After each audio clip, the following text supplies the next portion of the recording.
మినుములు తింటే ఇనుమంత బలం అంటారు. ఇక మినుములతో చేసిన సున్నుండలు ఇలా నేను చెప్పిన క్వాంటిటీస్‌తో చేసుకుంటే సూపర్‌గా వస్తాయి. అలాగే ఇవి హెల్త్‌కి కూడా చాలా మంచిది. ఒక కప్పు మినప్పప్పుకి హాఫ్ కప్పు కొంటే కొంచెం తక్కువ బియ్యం, హాఫ్ కప్పు నెయ్యి, ముప్పావు వంతు తురిమిన బెల్లం తీసుకోవాలి. మొదటిగా మినప్పప్పును కొద్దిగా వేయించి అందులో బియ్యం కూడా యాడ్ చేసుకొని రెండు కలిపి దోరగా వేయించుకోవాలి. అవి దోరగా వేగాక రెండింటిని మిక్సీ పట్టుకోవాలి.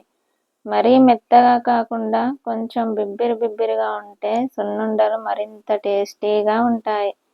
ఇప్పుడు ఈ పిండిలో ముప్పావు వంతు తురిమిన బెల్లం, హాఫ్ కప్పు నెయ్యి వేసుకొని వేడిగా ఉన్నప్పుడే ఉండలుగా కట్టేసుకోవాలి.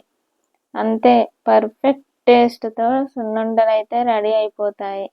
మినుముల్లోని పోషకాలు వ్యాధి నిరోధక శక్తిని పెంచడంతో పాటు అనేక రకాల రోగాల నుండి కూడా కాపాడతాయంట.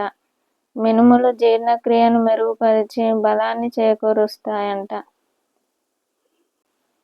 ఇందులో ఉండే విటమిన్ B1, B3తో పాటు కాల్షియం, మెగ్నీషియం, ఐరన్ వంటివి కూడా పుష్కలంగా ఉంటాయంట.